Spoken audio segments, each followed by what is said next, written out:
નમસ્કાર મિત્રો, 10મા ધોરણ અને 12મા ધોરણ પછી એન્જિનિયરિંગમાં જો તમારે એડમિશન લેવાનું હોય તો કઈ બ્રાન્ચમાં એડમિશન લેવું જોઈએ, એના માટેના ક્રાઇટેરિયા ક્યાં ક્યાં છે એના વિશે આજે આપણે ચર્ચા કરીશું. મિત્રો, એન્જિનિયરિંગની અંદર ઘણી બધી બ્રાન્ચીસ અવેલેબલ છે. તમને ખબર છે કે લગભગ 113 જેટલી એન્જિનિયરિંગની અંદર બ્રાન્ચીસ છે જે ઇન્ડિયામાં અવેલેબલ છે. એમાંથી આપણે કેટલીક બ્રાન્ચીસ જે અહીંયા લિસ્ટમાં મેં દર્શાવેલું છે એના વિશે ચર્ચા કરીશું. જ્યારે પણ 10મા ધોરણમાં કે 12મા ધોરણમાં ભણતા વિદ્યાર્થી કોઈને પૂછે કે મારે કઈ બ્રાન્ચમાં એડમિશન લેવું છે, તો મિત્રો દર વખતે તમને એવું કહેવામાં આવશે કે તને જે બ્રાન્ચમાં ઇન્ટરેસ્ટ હોય ને એ બ્રાન્ચમાં એડમિશન લે. અરે ભાઈ, હું કેવી રીતે નક્કી કરું કે મને કઈ બ્રાન્ચમાં ઇન્ટરેસ્ટ છે? તો એના માટેનો એકમાત્ર ફેક્ટર એ છે, એનો આન્સર એ છે કે તમને એ ખબર હોવી જોઈએ કે કઈ બ્રાન્ચમાં શું અભ્યાસ કરવાનો આવે છે, એનું ફ્યુચર સ્કોપ શું છે, એનો વર્ક એરિયા શું છે.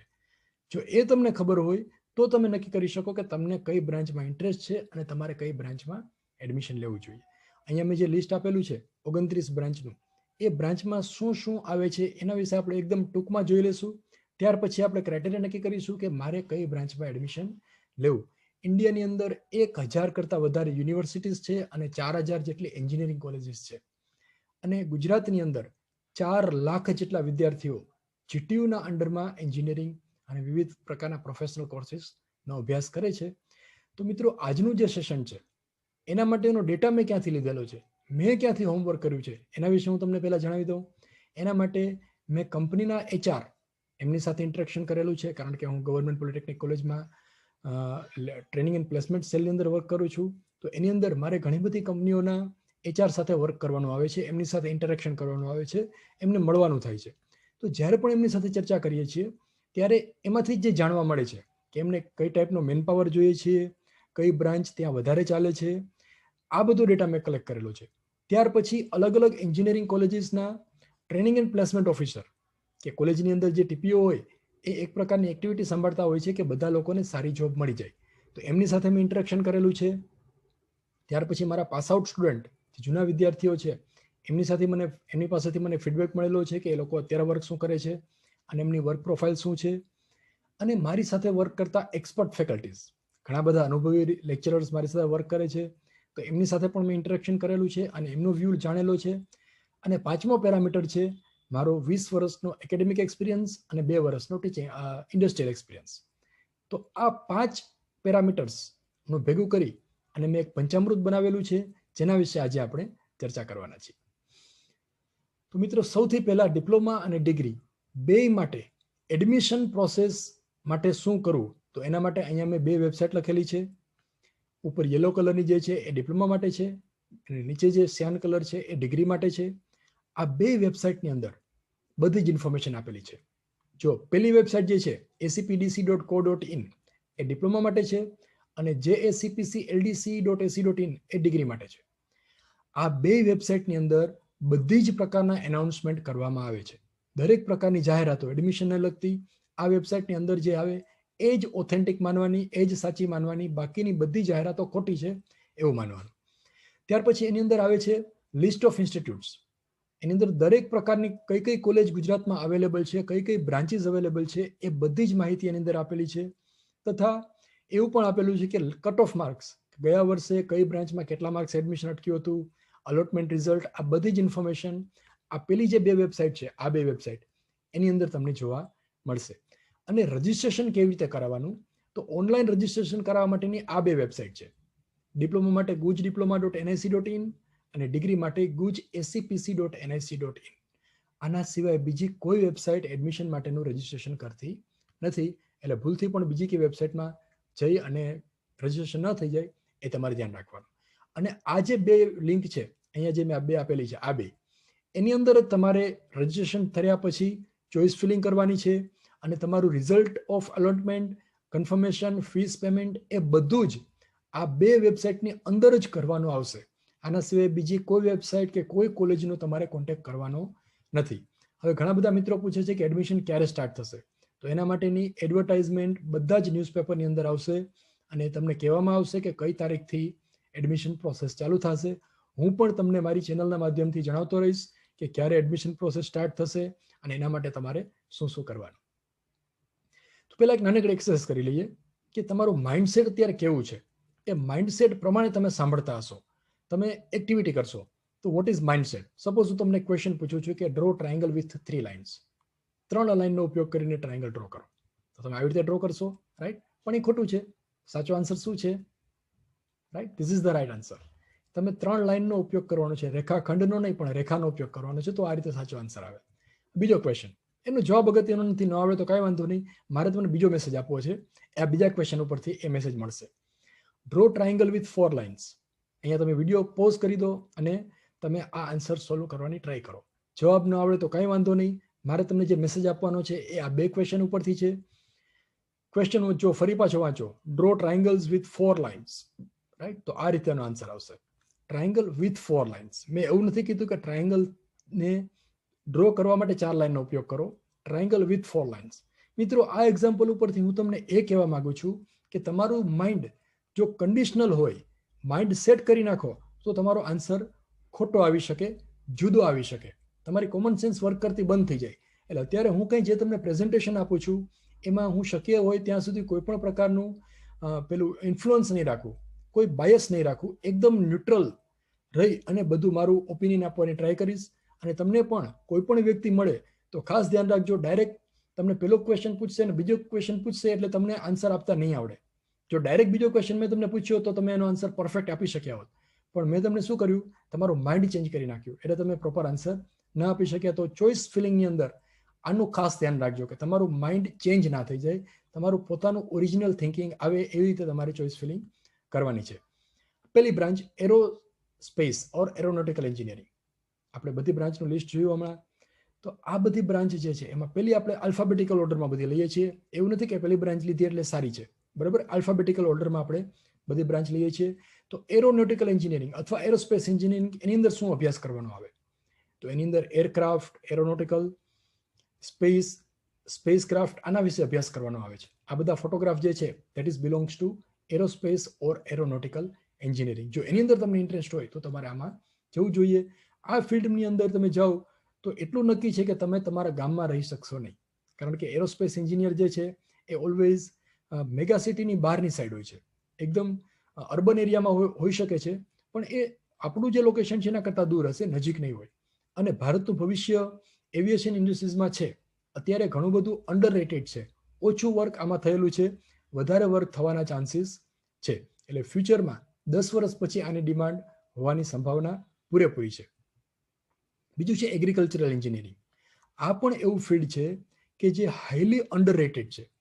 ઇન્ડિયાની અંદર સૌથી ઓછો જો પ્રોગ્રેસ ક્યાંય થયો હોય, કોઈ ફિલ્ડમાં થયો હોય તો એ છે એગ્રીકલ્ચરલ ફિલ્ડ. આજે પણ જૂની સિસ્ટમ પ્રમાણે ખેતીવાડી કરવામાં આવે છે. જો એની અંદર એન્જિનિયરિંગનો ઉપયોગ કરવામાં આવે, મશીનરીનો વધારે ઉપયોગ કરવામાં આવે, ટેકનોલોજીની અંદર ઇનબિલ્ટ કરવામાં આવે તો એફિશિયન્સી ઘણી બધી વધી શકે છે અને ઘણું બધું પ્રોડક્શન, ઘણું બધું ફાર્મિંગ એ ડેવલપ થઈ શકે એવું છે. તો આ મોસ્ટ ફ્યુચરમાં એક્સપાન્ડ થવાની સંભાવના ધરાવતું ફિલ્ડ છે. તો મિત્રો, તમારા ઘરે જો ખેતીવાડી હોય, પુરખોની જમીન હોય, કે ગામડામાં તમે રહેતા હો અને ખેતીવાડી સાથે તમને લગાવ હોય, પ્લાન્ટેશનનો શોખ હોય, તો તમારે એગ્રીકલ્ચરલ એન્જિનિયરિંગની અંદર તમારું ફ્યુચર બનાવવું જોઈએ. કારણ કે તમને જો આ ફિલ્ડમાં ઇન્ટરેસ્ટ હશે તો તમે એ ફિલ્ડની અંદર ઘણું બધું વર્ક કરી શકશો. મેં ઘણા બધા વિદ્યાર્થીઓને એવા જોયા છે કે જેમને પ્લાન્ટેશનનો શોખ હોય પણ એ કોઈ પણ કારણથી મિકેનિકલ કે કોઈ પણ બીજી બ્રાન્ચમાં આવી ગયા હોય તો એને થોડો પ્રોબ્લેમ થાય.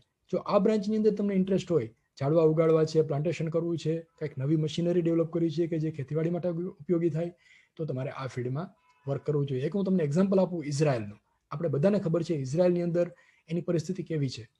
ઇઝરાયલની અંદર કેટલાક એરિયામાં માત્ર 2 ઇંચ જેટલો વરસાદ પડે છે અને આખા કન્ટ્રીની અંદર 2 થી 35 ઇંચ જેટલો વરસાદ પડે છે. ત્યાં ઘણી બધી વિષમ પરિસ્થિતિઓ છે, પણ આ એગ્રીકલ્ચરલ રિવોલ્યુશનના લીધે એ લોકો અત્યારે બધું એક્સપોર્ટ કરે છે. એની જમીન પણ ઉપજાઉ નથી, એકદમ બંજર જેવી જમીન છે, છતાં પણ એ બધી એગ્રીકલ્ચરલ પ્રોડક્ટ એક્સપોર્ટ કરે છે. એનું એકમાત્ર રીઝન એ છે કે ત્યાં એગ્રીકલ્ચરલ એન્જિનિયરિંગ ઘણું બધું ડેવલપ થયેલું છે. તો ભારતમાં પણ જો આ ફિલ્ડમાં ઘણું બધું વર્ક કરવામાં આવે તો આપણું ભવિષ્ય બદલાઈ શકે છે. ઓટોમોબાઈલ એન્જિનિયરિંગ, આના વિશે પણ આપણે જાણીએ છીએ. એની અંદર ડિઝાઇન, મેન્યુફેક્ચરિંગ, મિકેનિકલ કમ્પોનન્ટ્સ આ બધું આવે છે. મોટાભાગના વ્હીકલ્સ એનો બધો અભ્યાસ કરવાનો ઓટોમોબાઈલ એન્જિનિયરિંગની અંદર આવે છે. ઘણી બધી મલ્ટીનેશનલ કંપનીઝ જે છે એ ઓટોમોબાઈલની અંદર વર્ક કરે છે. એની અંદર તમારે શું કરવાનું આવે?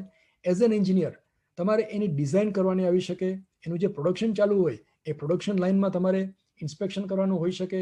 એનો ફ્લો કન્ટિન્યુઅસ રહે, એની એફિશિયન્સી વધે, પેટ્રોલ અને ડીઝલ કન્ઝમ્પશન ઓછું થાય, એના માટે શું કરવું? આ બધા પેરામીટર ઓટોમોબાઈલ એન્જિનિયરિંગની અંદર અભ્યાસ કરવાનો આવે છે. બાયોમેડિકલ એન્જિનિયરિંગ આ પણ સારું ફિલ્ડ છે, અત્યારે અંડરરેટેડ છે એવું કહી શકાય. બાયોમેડિકલ એન્જિનિયરિંગની અંદર નિર્જીવ અને સજીવ બેનું કોમ્બિનેશન છે. એટલે કે મેડિકલ સાયન્સ અને એન્જિનિયરિંગ આ બેનું કોમ્બિનેશન એટલે બાયોમેડિકલ એન્જિનિયરિંગ. ધારો કે નકલી હાથ બનાવવો છે તો એના માટે બાયોમેડિકલ એન્જિનિયરિંગ આવે. Tissue culture, X ray, CT scan, આ બધા જ ઇન્સ્ટ્રુમેન્ટ એનો અભ્યાસ કરવાનો આવે. એ કેવી રીતે વર્ક કરે છે એના વિશે સમજાવવાનું આવે. આ બધું આ બાયોમેડિકલ એન્જિનિયરિંગની અંદર અભ્યાસ કરવામાં આવે છે. જો તમને એ ફિલ્ડમાં ઇન્ટરેસ્ટ હોય તો તમારે આ ફિલ્ડ પસંદ કરવું જોઈએ. કેમિકલ એન્જિનિયરિંગ અત્યારે આપણે જે કાંઈ યુઝ કરીએ છીએ એ બધી જ વસ્તુઓ, right from soap, shampoo, perfume અથવા દવાઓ, ઓઇલ, આપણે જે પેટ્રોલ અને ડીઝલનો ઉપયોગ કરીએ છીએ, આ બધી જ વસ્તુઓ કેમિકલ એન્જિનિયરિંગની અંદર આવે છે. એનું કેવી રીતે પ્રોડક્શન કરવું, એને કેવી રીતે માર્કેટમાં લાવવું, એને કોમર્શિયલાઇઝ કેવી રીતે કરવું, એનો ઇફેક્ટિવ ઉપયોગ કેવી રીતે કરવો, કેમિકલ પ્લાન્ટની એફિશિયન્સી કેવી રીતે વધારવી, આ બધું જ કેમિકલ એન્જિનિયરિંગની અંદર ભણાવવામાં આવે છે. Process from raw material to finished good, કોઈ પણ મટીરિયલને રો મટીરિયલ હોય ત્યાંથી ફાઇનલ યુઝફુલ પ્રોડક્ટ બને ત્યાં સુધીની જે સફર છે એ કેમિકલ એન્જિનિયરિંગની અંદર અભ્યાસ કરવાનો આવે છે.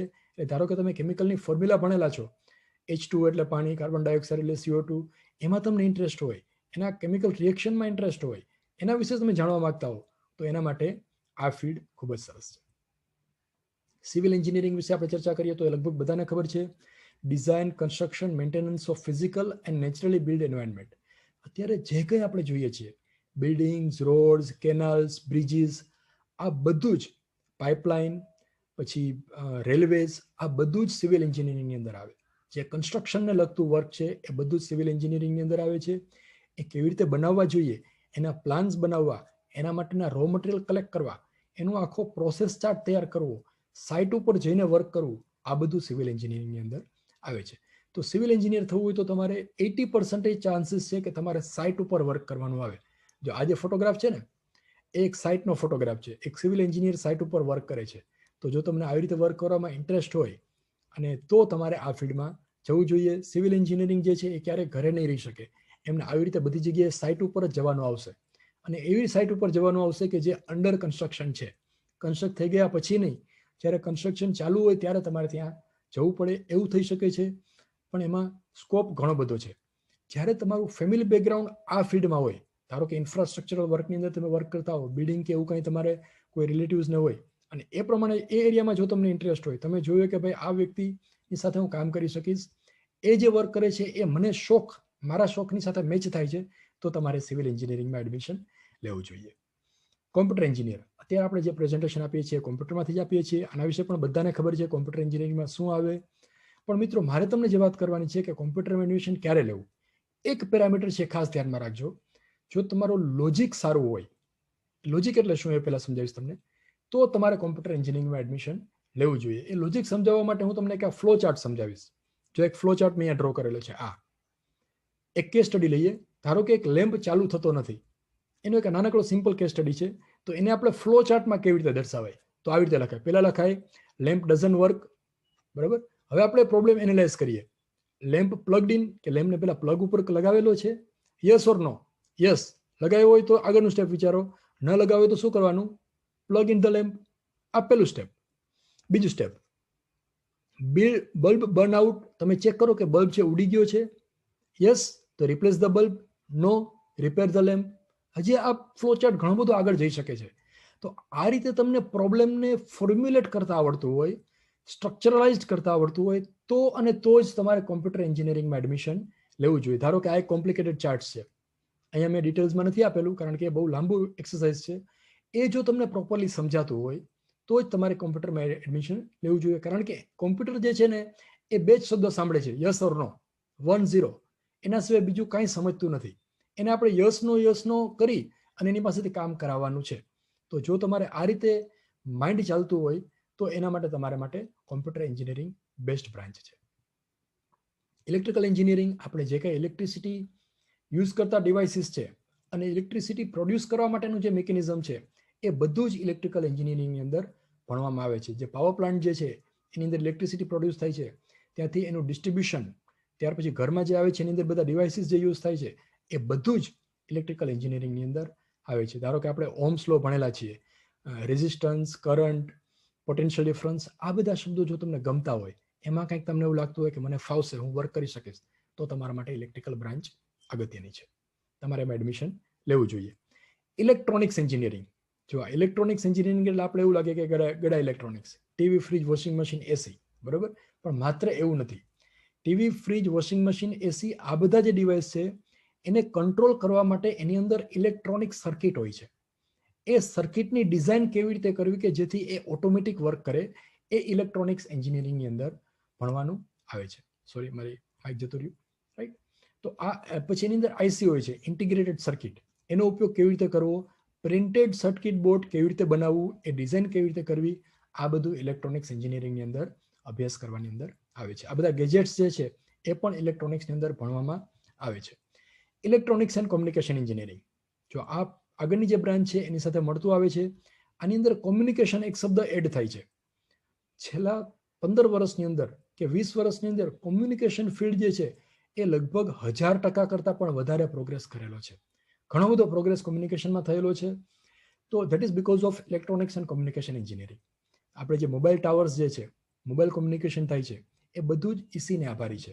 ટ્રાન્સમીટર, રિસીવર, ઇન્ટિગ્રેટેડ સર્કિટ, આ બધાનો અભ્યાસ ઈસીની અંદર આવે છે. છેલ્લા 1-2 વર્ષની અંદર ઈસીમાં કદાચ ડાઉનફોલ થયો છે, પણ મિત્રો નજીકના ભવિષ્યમાં જ ફરી પાછું એની જમ્પ આવવાની સંભાવના છે. કારણ કે અત્યારે ઈસીના છોકરાઓ જે પાસ આઉટ થશે ખૂબ જ ઓછી સંખ્યામાં પાસ થશે, અને સામે રિક્વાયરમેન્ટ વધારે હશે, તો ત્યારે એવું થશે કે એની ડિમાન્ડ વધી શકે છે. એન્વાયરમેન્ટલ એન્જિનિયરિંગ એટલે પર્યાવરણનું જે એન્જિનિયરિંગ છે એની અંદર શું ભણવાનું આવે, તો પર્યાવરણ એટલે આપણી આજુબાજુ જે કંઈ કુદરતી સ્ત્રોત દેખાય છે કે જેની આપણે લિવિંગ ઓર્ગેનિઝમ માટે જરૂર છે, સજીવો માટે જે જે જરૂરી છે, એ બધી જ વસ્તુઓનો અભ્યાસ એન્વાયરમેન્ટલ એન્જિનિયરિંગની અંદર આવે છે. Right from chemistry, biology, ecology, geology, hydrology, microbiology, બધું જ એની અંદર આવી જશે. એની અંદર આપણે સોલ્યુશન ફાઇન્ડ કરવાનું છે કે કેવી રીતે પ્રોબ્લેમને સોલ્વ કરવો અને પૃથ્વી ઉપરથી જે સસ્ટેનેબલ ડેવલપમેન્ટ કેવી રીતે કરવું, બધાને ફાયદો થાય એવી રીતે કેવી રીતે પ્રોગ્રેસ કરવો, એના વિષયની અંદર અભ્યાસ કરવામાં આવે છે. મ્યુનિસિપાલિટી કોર્પોરેશનની અંદર પણ એક એન્વાયરમેન્ટલ એન્જિનિયરની પોસ્ટ હોય છે. આ બધી પોસ્ટ ઓછી હોય છે, પણ જો એમાં તમને ઇન્ટરેસ્ટ હોય તો તમારે એની અંદર કેરિયર બનાવી શકો છો. ફાયર સેફ્ટી એન્જિનિયરિંગ ગુજરાતની અંદર વડોદરામાં એક જ જગ્યાએ થાય છે. ફાયર સેફ્ટી એટલે આગ ન લાગે એના માટેનું પણ એક એન્જિનિયરિંગ છે. મિત્રો તમને કદાચ નવું લાગશે અને કેટલાક લોકોએ સાંભળેલું હશે, ખાલી આગ લાગે એને બુઝાવવા માટેની n નંબર ઓફ ટેકનિક્સ છે. એની પાછળ મોટું બધું એન્જિનિયરિંગ છે, ઘણી બધી રિસર્ચ થયેલી છે કે સહેલામાં સહેલી રીતે આગ લાગી હોય તો કેવી રીતે બુઝાવી શકાય. એની વધારે જરૂર ક્યાં પડે છે? રિફાઇનરીઝની અંદર. પછી જ્યાં આગળ ઓઇલ ડ્રિલિંગ થતું હોય ગલ્ફ કન્ટ્રીઝમાં, જ્યાંથી ઓઇલને કૂવામાંથી ખેંચવામાં આવે છે, ત્યાર પછી આપણી રૂટીન લાઈફમાં પણ અત્યારે આપણને ખબર છે બધી હોસ્પિટલમાં, ગવર્મેન્ટ ઓફિસની અંદર, બધી કંપનીઓમાં ફાયર સેફ્ટી એન્જિનિયરનું સર્ટિફિકેટ લેવું આવશ્યક થઈ ગયું છે, એ કમ્પલસરી છે. તો આ ફિલ્ડમાં જો તમને ઇન્ટરેસ્ટ હોય કે આગ સે ખેલેંગે, તો તમારે ફાયર એન્જિનિયરિંગ, ફાયર સેફ્ટી એન્જિનિયરિંગમાં તમે તમારું ફ્યુચર બનાવી શકો. પણ તમને આ ફિલ્ડમાં ઇન્ટરેસ્ટ હોવો જોઈએ. આ રીતે વર્ક કરવા માટે તમે તૈયાર હોવા જોઈએ. જે મેં ફોટોગ્રાફ દર્શાવેલા છે એ બધું ફાયર સેફ્ટી એન્જિનિયરિંગ એનું કાર્યક્ષેત્ર દર્શાવે છે. ફૂડ ટેકનોલોજી એટલે એક પ્રકારના રસોઈયા, બરાબર. રસોઈયામાં વળી શું એન્જિનિયરિંગ હોય? ઘઉંને પાણી ભેગું કરો એટલે રોટલી થઈ જાય, ભાત ચોખાને ગરમ કરો એટલે ભાત બની જાય. મિત્ર, એવું નથી. એની અંદર ઘણું બધું રિસર્ચ થયેલું છે અને ભવિષ્યમાં થવાનું છે. આ એક મોસ્ટ એક્સપાન્ડિંગ ફિલ્ડ છે. કદાચ 10 વર્ષ પછી ફૂડ ટેકનોલોજી ટોપ પર હશે એવું કદાચ આપણે કહી શકાય. કારણ કે એ જે છે ને એ અંડરરેટેડ ફિલ્ડ છે, એમાં હજી વર્ક થયું નથી. તમે જે કંઈ ફૂડ પ્રોડક્ટ્સ અત્યારે આપણે જોઈએ છીએ એનું storage, processing, production, conservation, control, packaging, distribution, આ બધું જ જેમ જેમ ટેકનોલોજીનો ઉપયોગ કરી અને યુઝ કરવામાં આવે એમ વેસ્ટેજ જે છે ઘણું બધું ઘટાડી શકાય છે. આપણો દેશ એગ્રીકલ્ચરલ કન્ટ્રી છે, ખેતી પ્રધાન દેશ છે, તો એના માટે આ ફિલ્ડ જે છે એ ઘણું બધું ઉપયોગી છે. આ ફિલ્ડમાં જો તમને ઇન્ટરેસ્ટ હોય તો તમે એમાં પણ આગળ વધી શકો છો. બધા ફોટોગ્રાફ જે છે એ ફૂડ ટેકનોલોજીની અંદર સંકળાયેલા છે કે ફૂડ ન્યુટ્રિશનલી તમે કોઈ પણ પ્રોડક્ટને કેવી રીતે બનાવી શકો, જે હેલ્થ માટે પણ સારી હોય અને ખૂબ જ ઝડપથી તમારું ફૂડ તૈયાર થઈ જાય, એ આ ફિલ્ડની અંદર ભણવામાં આવે છે. ઇન્સ્ટ્રુમેન્ટેશન એન્ડ કંટ્રોલ, આની અંદર શું ભણવામાં આવશે? કોઈ પણ ઇન્સ્ટ્રુમેન્ટ હોય એનો કંટ્રોલ કેવી રીતે કરવો, એને temperature, humidity, flow, pH, force, speed, pressure, આ બધા જ પેરામીટર એના ઉપર આધાર કરતા હોય છે. તો એને કંટ્રોલ કેવી રીતે કરવો, એમાં વધઘટ કેવી રીતે કરવું, એ આ ફિલ્ડની અંદર આપણે જાણી શકીએ છીએ.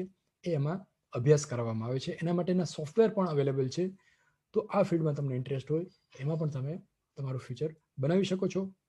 ઇન્ડસ્ટ્રીયલ એન્જિનિયરિંગ, મિત્રો હું એવું નહીં કહું કે તમે આમાં એડમિશન લો. હું ખાલી તમને અરીસો બતાવીશ કે આ ફિલ્ડની અંદર આટલું આવે છે અને તમારે નક્કી કરવાનું છે કે કઈ ફિલ્ડમાં જવું. બરાબર છે. ઇન્ડસ્ટ્રીયલ એન્જિનિયરિંગમાં શું આવે, એના કેટલાક ફોટોગ્રાફ દર્શાવેલા છે. ફેક્ટરીની અંદર કોઈ પણ વર્ક થતું હોય તો એને પ્રોપરલી મેનેજ કેવી રીતે કરવું, ઇન્વેન્ટરી કેવી રીતે ઝીરો કરવી, વેસ્ટેજ કેવી રીતે ઓછું કરવું, બધા જે ઇન્સ્ટ્રુમેન્ટ છે એને સ્મૂથ લાઇન વર્ક કરવા, ડેવલપમેન્ટ કરવું, એનું ઇમ્પ્રુવમેન્ટ કરવું, એ બધાને ઇન્ટિગ્રેટ કરવા, મેન, મશીન, મેન પાવર, આ બધાને કેવી રીતે ઇન્ટિગ્રેશન કરવું, ક્વોલિટી કેવી રીતે મેન્ટેન કરવી, આ બધું જ ઇન્ડસ્ટ્રીયલ એન્જિનિયરિંગની અંદર ભણવામાં આવે છે. ઇન્ફોર્મેશન એન્ડ ટેકનોલોજી આપણા માટે જાણીતો શબ્દ છે. આઈટી એટલે શું આવે? Firstly IT engineer May either specialise in software development or computer hardware engineering.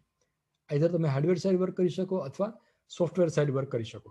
એટલે કે કોમ્પ્યુટરનો પ્રોગ્રામ બનાવતા આવડતો હોય તો તમે આઈટીની અંદર સોફ્ટવેર સાઇડ જઈ શકો, અને હાર્ડવેર એટલે કે સીપીયુ, પછી માઉસ, લેપટોપ, આ જે કંઈ ફિઝિકલી દેખાતું હોય એ બધું જો તમારે ડેવલપ કરવામાં ઇન્ટરેસ્ટ હોય તો તમારે એ ફિલ્ડમાં હાર્ડવેર એન્જિનિયર તરીકે તમારું કેરિયર બનાવી શકો છો. આઈટી માટે પણ જરૂરી એ છે કે તમારું લોજિક સારું દોડતું હોવું જોઈએ, તમને ફ્લો ચાર્ટ ડ્રો કરતા આવડવો જોઈએ, એ સમજાવતા આવડવો જોઈએ. જો અહીંયા મેં નીચે કેટલાક ફોટોગ્રાફ દર્શાવેલા છે. આ પ્રોગ્રામ છે. એ પ્રોગ્રામ લખવો કદાચ અઘરો નથી, પણ પ્રોગ્રામ લખવા માટેનો ફ્લો ચાર્ટ તૈયાર કરવો ને એ અઘરું છે. એ તમને પ્રોપરલી આવડતું હોય, એમાં ઇન્ટરેસ્ટ હોય તો જ તમારે આ ફિલ્ડમાં જવું જોઈએ. આ બધા માટેની હું તમને એક લિંક આપીશ. છેલ્લે આપણું સેશન પૂરું થાય ને ત્યારે હું તમને લિંક આપીશ. એની અંદર તમે સ્ટડી કરી લેજો, જેથી કરીને તમને ખબર પડશે કે તમારો ઝુકાવ કઈ સાઈડ છે, તમને કયા ફિલ્ડમાં વધારે ઇન્ટરેસ્ટ છે. મરીન એન્જિનિયરિંગની અંદર શું આવે? દરિયામાં, જ્યાં પાણીમાં, દરિયામાં જે ક્રાફ્ટ, ડોક્સ અને હાર્બર જતા હોય એની અંદર તમારે વર્ક કરવાનું આવે. એ બધા મરીન એન્જિનિયરિંગની અંદર આવે છે. Design, build and maintain the vehicles around the water. એને કેવી રીતે ચલાવવું, એમાં કઈ કઈ બાબતોનું ધ્યાન રાખવું, કન્સ્ટ્રક્શન કેવી રીતે કરવું, ઓપરેશન કેવી રીતે કરવું, આ બધું જ મરીન એન્જિનિયરિંગમાં અભ્યાસ કરાવવામાં આવે છે. મિત્ર, એકમાત્ર ડ્રોબેક આ ફિલ્ડનો એવો છે કે એની અંદર તમને 6 મહિના કન્ટિન્યુઅસ ફિલ્ડમાં રહેવું પડે, દરિયાની વચ્ચે રહેવું પડે, અને પછી 6 મહિના તમને ઘરે રજા મળે. પૈસા ખૂબ જ મળશે, સેલેરી વધારે સારો હોય છે. મરીન એન્જિનિયરિંગની અંદર ખૂબ જ સેલેરી મળે છે. એકમાત્ર ડ્રોબેક એ છે કે તમારે ફેમિલીથી દૂર રહેવા માટે મેન્ટલી તમે તૈયાર હોવા જોઈએ. તો આ ફિલ્ડમાં તમારે જવા માટે ઘણો બધો ઓપ્શન્સ સારો છે, ફ્યુચર સારું છે. Mechanical engineer, it's an evergreen field. બધાને ખબર છે. ગુજરાત, તમે ગૂગલમાં સીધું ટાઈપ કરી શકો છો વિચ ઇઝ એવરગ્રીન બ્રાન્ચ. આ તમે ટાઈપ કરીને જોજો, પેલું જ નામ અને એકમાત્ર નામ આવશે મિકેનિકલ એન્જિનિયરિંગ. અત્યાર સુધી આ એકમાત્ર બ્રાન્ચ એવી છે કે જેની અંદર ક્યારેય સ્લેક સિઝન આવી નથી. મિકેનિકલ એન્જિનિયર હોય એટલે ક્યાંક ને ક્યાંક એને નાની મોટી જોબ મળી જ જાય છે. ભાગ્યે જ કોઈ એક કંપની એવી હશે કે જેની અંદર મિકેનિકલ એન્જિનિયર વર્ક ના કરતા હોય. એનું કામ શું આવે? Study, design, development, construction, testing of mechanical devices, આ બધું જ વર્ક મિકેનિકલ એન્જિનિયરિંગની અંદર આવે છે. Manufacturing, power plant development, research, R&D, આ બધું જ વર્ક મિકેનિકલ એન્જિનિયરિંગના પરવીની અંદર આવે છે. એ એક ઘણી બધી સારી બ્રાન્ચ છે, પણ એની અંદર હાર્ડ વર્ક કરવા માટે તમારે તૈયાર રહેવું પડશે. એ સોફ્ટ વર્ક નથી. એસી કેબિનમાં બેસીને વર્ક કરવું હોય તો મિકેનિકલ એન્જિનિયરિંગ માટે ખૂબ જ ઓછા ચાન્સીસ છે. તમે ડિઝાઇનિંગમાં જાઓ તો ચાન્સીસ છે કે તમને વ્યવસ્થિત એન્વાયરમેન્ટની અંદર વર્ક કરી શકો. બાકી જો તમે શોપ ફ્લોર પર વર્ક કરો તો તમારે યુદ્ધના મેદાનની જેમ લડવું પડશે, ઘણું બધું હાર્ડવર્ક કરવું પડશે. સામે આઉટપુટ પણ ઘણું બધું મળવાનું જ છે. જેટલું ઇનપુટ આપો એટલું આઉટપુટ મળે, ગોળ નાખો એટલું કંસાર મીઠો થાય. બરાબર? એટલે મિકેનિકલમાં જો આ રીતે તમને ઇન્ટરેસ્ટ હોય, આ બધી કન્ડિશન સાથે તમે સહમત હો, તો તમારે મિકેનિકલ એન્જિનિયરિંગમાં એડમિશન લેવું જોઈએ. મિકેટ્રોનિક્સ, મિકેનિકલ અને ઇલેક્ટ્રિકલ અને ઇલેક્ટ્રોનિક્સ, આ ત્રણેયનું કોમ્બિનેશન એટલે મિકેટ્રોનિક્સ એન્જિનિયરિંગ. જો અહીંયા કેટલાક ફોટોગ્રાફ જે છે એ મિકેટ્રોનિક્સ એન્જિનિયરિંગનું વર્ક ફિલ્ડ દર્શાવે છે. Robotics, electronics, computer, control system, product, telecommunication, આ બધા જ એરિયા મિકેટ્રોનિક્સની અંદર કવર થાય છે. સેન્સર પણ એની અંદર અભ્યાસ કરવામાં આવે છે. મેટલર્જી એન્જિનિયરિંગ એટલે ધાતુઓ, કોઈ પણ પ્રકારનું મટીરિયલ જે છે એ આપણે ક્યાંથી મળે છે? પૃથ્વીના પેટાળમાંથી. બીજે ક્યાંયથી નથી મળતું, તૈયાર નથી મળતું.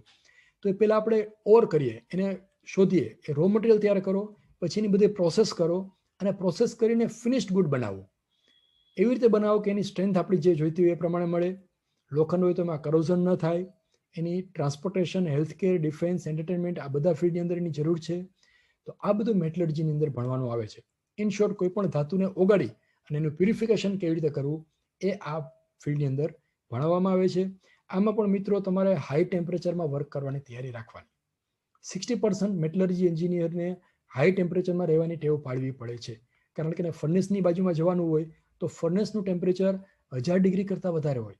ત્યારે આપણે બાજુમાં જઈએ તો ત્યાંનું ટેમ્પરેચર, આજુબાજુનું ટેમ્પરેચર 50 ડિગ્રી જેવું હોઈ શકે છે.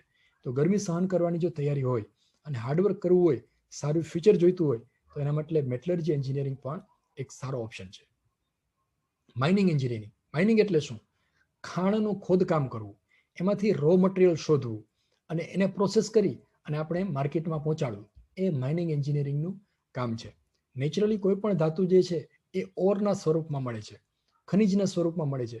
તો એ ખનિજને આપણે કેવી રીતે છૂટું કરવું, એની અંદર પ્રોસેસિંગ કેવી રીતે કરવી, હીટ ટ્રીટમેન્ટ કરી અને પ્રોપર્ટી કેવી રીતે આપણે મેળવવી, આ બધું જ માઇનિંગ એન્જિનિયરિંગની અંદર ભણવામાં આવે છે. સોરી, પ્રોપર્ટી નહીં, પણ માઇનિંગ એ મેટલર્જીની અંદર આવશે. માઇનિંગમાં ક્યાંથી શોધવું, એના માટેના મશીનરી કઈ યુઝ કરવા, એ બધું માઇનિંગ એન્જિનિયરિંગની અંદર ભણવાનું આવે છે. કોલસાની ખાણ તમે વિડીયોમાં જોઈ હશે, તો એ બધું માઇનિંગની અંદર આવે છે. Rubber engineering.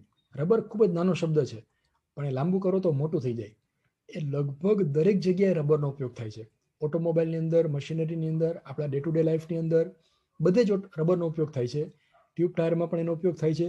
તો આ રબરને કેવી રીતે ઇમ્પ્રૂવ કરવી, એની લાઈફ કેવી રીતે ઇમ્પ્રૂવ કરવી, એનું મટીરિયલ કેવી રીતે આપણે બનાવવું કે જેથી આપણે જોઈતી પ્રોપર્ટી મળી જાય, એ બધું રબર એન્જિનિયરિંગની અંદર અભ્યાસ કરવામાં આવે છે. એના માટે પણ સોફ્ટવેર અવેલેબલ છે, એ પણ તમે સ્ટડી કરી શકો. આ એક નાનું ફિલ્ડ છે, બહુ મોટું ફિલ્ડ નથી, એટલે એની સીટ પણ ઓછી છે. માત્ર અમદાવાદમાં LD કોલેજમાં એક જ બ્રાન્ચ છે જ્યાં રબર એન્જિનિયરિંગની અંદર ડિગ્રી થાય છે.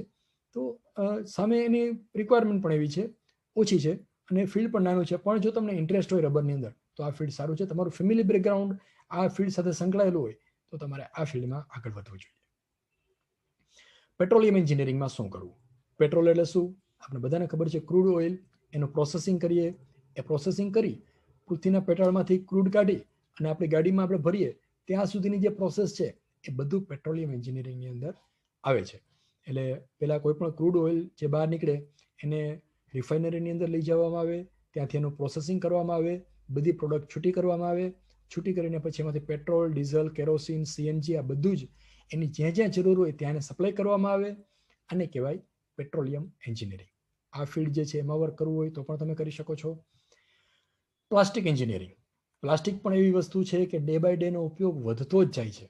એમાં ઘણું બધું સંશોધન થયેલું છે, હજી પણ એમાં રિસર્ચ થવાનું જ છે. તો ક્રૂડની બાય પ્રોડક્ટ જે છે પ્લાસ્ટિક છે, એ આપણને ખબર છે. તો એ પ્લાસ્ટિક ઇન્ડસ્ટ્રીઝમાં જો તમને ઇન્ટરેસ્ટ હોય તો એની અંદર પણ તમે આગળ વધી શકો છો. એમાં આ પ્રકારનું વર્ક કરવાનું આવી શકે છે. Power electronics engineering. પાવર ઇલેક્ટ્રોનિક્સમાં શું આવશે? આ બધી ચિપ્સ એની ડિઝાઇન કરવાની આવે. તમે જો અહીંયા બે એક્ઝામ્પલ્સ દર્શાવેલા છે. It's a solid state electronics. Solid state electronics એ થોડોક ટેકનિકલ શબ્દ છે, પણ દેશી ભાષામાં કહીએ તો ચિપનો ઉપયોગ કરીને ઓટોમેટિક કામ મશીન પાસેથી કેવી રીતે કરાવવું, એને આપણે કમાન્ડ કેવી રીતે આપવા, એ પાવર ઇલેક્ટ્રોનિક્સનું કામ છે. તો એ ફિલ્ડમાં જો તમને ઇન્ટરેસ્ટ હોય તો એના માટેનો આ બધો એરિયા, વર્કિંગ એરિયા મેં દર્શાવેલો છે, એમાં તમે વર્ક કરી શકો. Production engineering, sub branch of mechanical engineering. કોઈ પણ કંપનીની અંદર જ્યાં પ્રોડક્શન થતું હોય છે ત્યાં પ્રોડક્શન એન્જિનિયરિંગની રિક્વાયરમેન્ટ હોય છે. દાખલા તરીકે આ જે બધા ફોટોગ્રાફ દર્શાવેલા છે એ બધા પ્રોડક્શન એન્જિનિયરના વર્ક સ્પેસ છે. Maintenance, control of or processes, operation, design, development, implementation, આ બધું જ વર્ક પ્રોડક્શન એન્જિનિયરિંગના અંડરમાં આવે છે. Robotics engineering. ઓટોમેટિક રોબોટ એટલે શું બધાને ખબર છે, કારણ કે આપણે રોબોના ઘણા બધા મૂવીઝ જોયેલા છે. તો એના વિશે વધારે ડિટેલમાં ચર્ચા કરવાની જરૂર નથી. તમને જો આ બધા ફિલ્ડમાં વર્ક કરવું હોય, રોબોટિક એટલે માત્ર રોબોટ બનાવે એવું નથી, જો આ જે ફિગર દર્શાવેલી છે એ પણ રોબોટિક્સ છે. રોબોટિક આર્મ છે. એટલે ઓટોમેશનમાં વધારે ને વધારે આપણે વર્ક કરતા જઈએ. મશીન પાસેથી વધુ ને વધુ વર્ક કરાવો એ ટાઈપનો જો તમારો એપ્રોચ હોય અને તમને ઇલેક્ટ્રિક મોટરમાં ખબર પડતી હોય તો તમારે રોબોટિક્સ એન્જિનિયરિંગની અંદર ફ્યુચર બનાવી શકો છો. એની અંદર ડિઝાઇન, કન્સ્ટ્રક્શન, ઓપરેશન અને use of robots and automation આ બધું એની અંદર ભણાવવામાં આવે છે. ટેક્સટાઇલ એન્જિનિયરિંગ એટલે કપડું બનાવવું. કપડાં બનાવવામાં જો તમને ઇન્ટરેસ્ટ હોય તો એના માટે આ બધા એનો વર્ક એરિયા છે જ્યાં કાપડ બનતું હોય છે. એની રિક્વાયરમેન્ટ ઓલવેઝ રહેવાની. ક્યારે પણ ટેક્સટાઇલની રિક્વાયરમેન્ટ બંધ થવાની નથી. માત્ર એનું સોર્સ બદલાવાનો છે. આપણે ખબર છે અમદાવાદ જે છે ને ગુજરાતનું ભારતનું માન્ચેસ્ટર કહેવાતું હતું. એની અંદર ઘણી બધી ટેક્સટાઇલ મિલ હતી પણ કાળક્રમે એ અપડેટ ન થયા એટલે એ બંધ થઈ ગઈ. તો ટેક્સટાઇલ એન્જિનિયરિંગની અંદર અપડેટ ડે બાય ડે આવતું રહે છે. જો અપડેટ થતા રહો અને ફેબ્રિકમાં એમાં તમને ઇન્ટરેસ્ટ હોય, એના મટીરિયલ્સમાં તમને ઇન્ટરેસ્ટ હોય તો આ ફિલ્ડ જે છે ખૂબ જ સરસ છે. એમાં પણ રિસર્ચનો ઘણો બધો સ્કોપ રહેલો છે. સેફ્ટી અને ક્વોલિટી કેવી રીતે ઇમ્પ્રૂવ કરવા ટેક્સટાઇલના એની અંદર તમને ભણાવવામાં આવે છે. વોટર મેનેજમેન્ટ એન્જિનિયરિંગ, મિત્રો આ છેલ્લું એન્જિનિયરિંગ આપણે જોઈએ. આના પછી આપણે થોડીક નાની બીજી વાત કરીશું. પાણીનો બગાડ ન થાય, સારામાં સારી રીતે એનો ઉપયોગ થાય અને એનું જે નેચરલ રિસોર્સ છે ત્યાંથી આપણા ઘર સુધી પાણી કેવી રીતે પહોંચાડવું એ બધી જ સિસ્ટમ આ એન્જિનિયરિંગની અંદર ભણાવવામાં આવે છે. બરાબર, પાણીનું વેસ્ટેજ કેવી રીતે ઘટાડવું આ બધું જ અહીંયા ભણાવવામાં આવે છે. મિત્રો હવે હું તમને એક હોમવર્ક આપું છું. આ બધી વેબસાઇટ આપેલી છે. એની અંદર આ બધા ઓપ્શન્સ આપેલા છે. જો આ logical reasoning, non verbal reasoning, analytical skill અને મેથેમેટિકલ સ્કિલ, આ ચારે સ્કિલના તમે એક્સરસાઇઝ તૈયાર કરી લેજો. એ કરી અને તમે નક્કી કરી શકશો કે તમારું માઇન્ડ કઈ ડાયરેક્શનમાં વધારે ચાલે છે. તમારી મેથેમેટિકલ સ્કિલ વધારે સારી છે, એનાલિટિકલ સ્કિલ સારી છે, લોજિકલ રીઝનિંગ સારું છે કે નોન વર્બલ સ્કિલ સારી છે. અને આના પ્રમાણે તમે બ્રાન્ચનું સિલેક્શન કરી શકશો. તો નેક્સ્ટ સન્ડે આપણે ફરી પાછા જ્યારે મળીએ ત્યારે હું તમને આના વિશે વધારે ડિટેલમાં આપણે ચર્ચા કરીશું. તમારી સાયકોલોજી કેવી છે એ નક્કી કરવા માટે આપણે ફરી પાછા આવતા રવિવારે 13મી જૂને સવારે 10 વાગે લાઈવ મળીશું. તમારા પ્રશ્નો લઈને તમે આવજો. હું તમારા બધા જ પ્રશ્નોના જવાબ આપીશ. તો મિત્રો ત્યાં સુધી મેં તમને જે હોમવર્ક આપ્યું છે પૂરું કરી નાખજો. Thank you. Thanks for watching. Keep watching. C you again.